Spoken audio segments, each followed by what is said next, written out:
Hello ನನ್ನ ಕುಟುಂಬದವರೇ, ಹೇಗಿದ್ರೆ ಎಲ್ಲರೂ?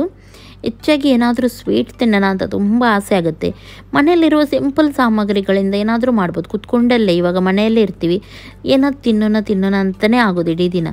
ಹಾಗಾಗಿ ಇದನ್ನು ನಾನೊಂದು ತೊಗೊಂಡು ಬಂದಿದ್ದೀನಿ. ಪಾಯಸ ರೀತಿ, ಸ್ವೀಟ್ ರೀತಿ ಅಥವಾ ಡ್ರಿಂಕ್ ರೀತಿ ಏನಾದರೂ ಕುಡಿಲಿಕ್ಕೆ ನಿಮಗೆ ಆಸೆ ಆಗೋದಾದರೆ ಸ್ವಲ್ಪ ಸಿಹಿ ಇದನ್ನು ನೀವು ಕುಡಿಬೋದು. ಬೆಲ್ಲದಿಂದ ಮಾಡಿದರೂ ತುಂಬ ಟೇಸ್ಟ್ ಆಗಿರುತ್ತೆ. ಇದು ಪಾಯಸ ರೀತಿಯೇ ಅಂತ ಹೇಳ್ಬೋದು ನೀವು. ಇದನ್ನು ತುಂಬ ಚೆನ್ನಾಗಿರುತ್ತೆ. ಇದಕ್ಕೆ ಸ್ವಲ್ಪ ಅವಲಕ್ಕಿ ಹಾಕಿ ನಾನು ಇದನ್ನು ಮಾಡಿದ್ದೀನಿ. ಟೇಸ್ಟ್ ಆಗಿರುತ್ತೆ. ಖಂಡಿತ ಇದನ್ನು ನೀವು ಇಷ್ಟಪಡ್ತೀರಾ. ಓಕೆ, ನನ್ನ ಎಲ್ಲ ರೆಸಿಪಿ ಯಾರಿಗೆಲ್ಲ ಇಷ್ಟ ನೋಡಿ ಅವರು ಇವಾಗಲೇ ಲೈಕ್ ಮಾಡಿ. ಸ್ವೀಟ್ಸ್ ಅಂದರೆ ಯಾರಿಗಿಷ್ಟ ನೋಡಿ, ಅದು ಇದನ್ನು ನೋಡಿದ ತಕ್ಷಣ ಲೈಕ್ ಮಾಡಿ. ಓಕೆ, ಇವಾಗ ನಾನು ನಿಮಗೆ ತೋರಿಸ್ತೀನಿ ಇದನ್ನು ಯಾವ ರೀತಿ ನಾವು ಈಸಿಯಲ್ಲಿ ಇದನ್ನು ಮನೆಯಲ್ಲಿ ಮಾಡ್ಬೋದು ಅಂತೇಳಿ. ಫಸ್ಟ್ ನಾನೊಂದು ಕಡಾಯಿ ತೊಗೊಂಡಿದ್ದೀನಿ, ನೋಡ್ಬೋದು ನೀವು. ಅದರಲ್ಲಿ ನಾನು ಸ್ವಲ್ಪ ತುಪ್ಪವನ್ನು ಹಾಕ್ತಾಯಿದ್ದೀನಿ ನೋಡಿ. ಸ್ವಲ್ಪ ತುಪ್ಪ ಸಾಕು. ಕೇವಲ ಇದರಲ್ಲಿ ನಾವು ಎಂತ ಹೇಳ್ತಾರೆ, ಗೋಡಂಬಿ ಹಾಗೂ ದ್ರಾಕ್ಷಿ ಹೇಳ್ತೀವಿ ನೋಡಿ, ಅದು ಫ್ರೈ ಮಾಡಲಿಕ್ಕೆ ಮಾತ್ರ. ಹಾಗಾಗಿ ನಾನಿಲ್ಲಿ ಗೋಡಂಬಿಯನ್ನು ಹಾಕಿದ್ದೀನಿ, ಸ್ವಲ್ಪ ಜಾಸ್ತಿನೇ ಹಾಕಿದ್ದೀನಿ. ಇಷ್ಟ ನಮಗೆ ಮನೆಯಲ್ಲಿ ಮಕ್ಕಳೆಲ್ಲ ಇದ್ದಾರೆ, ತುಂಬ ಇಷ್ಟಪಟ್ಟು ತಿಂತಾರೆ ಇದನ್ನು. ಇದೇ ಆದರೆ ಮಾತ್ರ ಹಾಕಿ, ಇಲ್ಲದಿದ್ದರೆ ಪರವಾಗಿಲ್ಲ, ಸ್ವಲ್ಪ ಇದೆ ಆದರೂ ನೀವು ಹಾಕ್ಬೋದು. ಓಕೆ, ಸ್ವಲ್ಪ ಹೊತ್ತು ತುಪ್ಪದಲ್ಲಿ ಇದನ್ನು ಫ್ರೈ ಮಾಡಿದರೆ ಅದರ ಟೇಸ್ಟೇ ಒಂದು ಥರ ಬೇರೆ ಆಗುತ್ತೆ, ರುಚಿ ಆಗುತ್ತೆ. ಆಮೇಲೆ ಸ್ವಲ್ಪ ದ್ರಾಕ್ಷಿಯನ್ನು ಹಾಕ್ತಾಯಿದ್ದೀನಿ.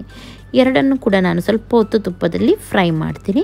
ಹಾಗೂ ಪಕ್ಕದಲ್ಲಿ ಒಂದು ಪ್ಲೇಟಿಗೆ ಇದನ್ನು ತೆಗೆದಿಡ್ತೀನಿ.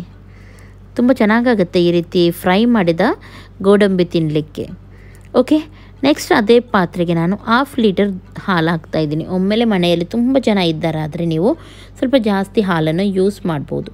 ಇದನ್ನು ಮಾತ್ರ ಅಟ್ಲೀಸ್ಟ್ ಒಂದು 5 ಮಂದಿ ಆದರೂ ಖಂಡಿತವಾಗಲೂ ತಿನ್ಬೋದು. ಓಕೆ, 1/2 ಲೀಟರ್ ಹಾಲು ಹಾಕಿದ್ದೀನಿ. ಹಾಲು ಕುದಿ ಬರ್ತಾ ಉಂಟು. ಇವಾಗ ನಾನು ಇದಕ್ಕೆ ಸ್ವಲ್ಪ ಕೇಸರ್ ಹಾಕ್ತಾಯಿದ್ದೀನಿ. ಸ್ವಲ್ಪ ಆಪ್ಷನಲ್, ಇದು ಬೇಕಿದ್ರೆ ಮಾತ್ರ ಹಾಕ್ಬೋದು. ಇದರಿಂದ ರುಚಿ ಕೂಡ ಬರುತ್ತೆ ಹಾಗೂ ಸ್ವಲ್ಪ ಕಲರ್ ಕೂಡ ಚೇಂಜ್ ಆಗುತ್ತೆ ಹಾಗೂ ಒಳ್ಳೆ ಸ್ಮೆಲ್ ಕೂಡ ಬರುತ್ತೆ. ಆಮೇಲೆ 1/2 ಕಪ್ಪಷ್ಟು ಅವಲಕ್ಕಿ, ಯಾವುದೇ ಅವಲಕ್ಕಿ ನೀವು ತೊಗೊಳ್ಬೋದು, ಪೇಪರ್ ಅವಲಕ್ಕಿ ಇರಲಿ ಅಥವಾ ಯಾವುದು ಕೂಡ. ನೆಕ್ಸ್ಟ್ ನಾನಿಲ್ಲಿ 1/2 ಕಪ್ಪಷ್ಟು ಪಾಯಸ ಎಲ್ಲ ಮಾಡಲಿಕ್ಕೆ ಹಾಕ್ತಾರೆ ನೋಡಿ, ಶಾವಿಗೆ, ಅದನ್ನು ಯೂಸ್ ಮಾಡಿದ್ದೀನಿ. ಇದು ಆಪ್ಷನಲ್, ಇದೇ ಆದರೆ ಮಾತ್ರ ನೀವು ಹಾಕಿ, ಇಲ್ದಿದ್ರೆ ಪರವಾಗಿಲ್ಲ. ನಾನಿಲ್ಲಿ ಫ್ರೈ ಮಾಡಿದ್ದನ್ನೇ ಶಾವಿಗೆಯನ್ನು ಯೂಸ್ ಮಾಡಿದ್ದೀನಿ.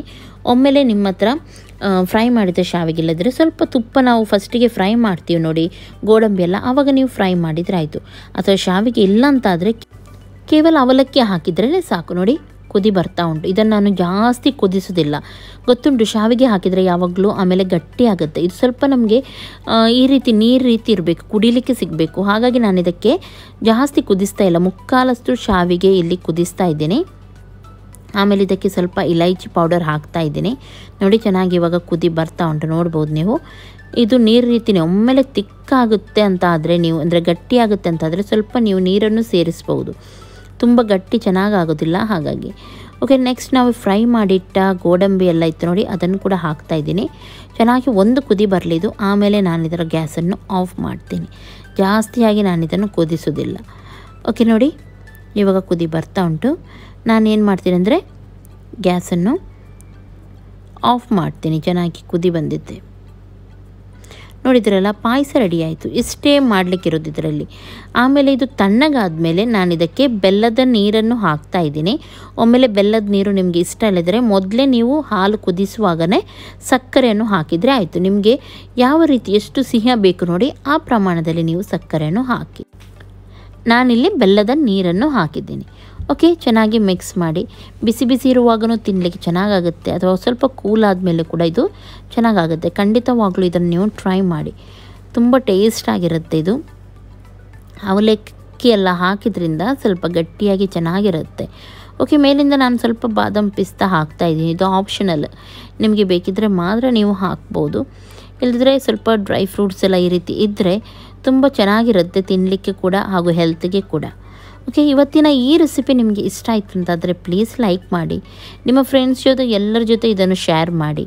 ಹಾಗೂ ಯಾರಿಗೆ ಸಿಹಿ ಎಲ್ಲ ತುಂಬ ಇಷ್ಟ ನೋಡಿ ಅವರು ಇವಾಗಲೇ ಲೈಕ್ ಮಾಡಿ. ಓಕೆ, ನನ್ನ ಚಾನಲ್ಗೆ ಯಾರು ಸಬ್ಸ್ಕ್ರೈಬ್ ಮಾಡಲಿಲ್ಲ ನೋಡಿ ಅವರು ಸಬ್ಸ್ಕ್ರೈಬ್ ಮಾಡಿ. ಪಕ್ಕದಲ್ಲಿರುವ ಬೆಲ್ ಬಟನ್ ಕೂಡ ಕ್ಲಿಕ್ ಮಾಡಿ, ಇದರಿಂದ ನನ್ನ ನೋಟಿಫಿಕೇಷನ್ ನಿಮಗೆ ಸಿಗುತ್ತೆ. ನಾಳೆ ಸಿಗ್ತೀನಿ ಒಳ್ಳೆಯ ಒಂದು ರೆಸಿಪಿಯೊಂದಿಗೆ. ಅಷ್ಟರವರೆಗೂ ಎಲ್ಲರಿಗೂ ಟೇಕ್ ಕೇರ್, ಬಾಯ್ ಬಾಯ್.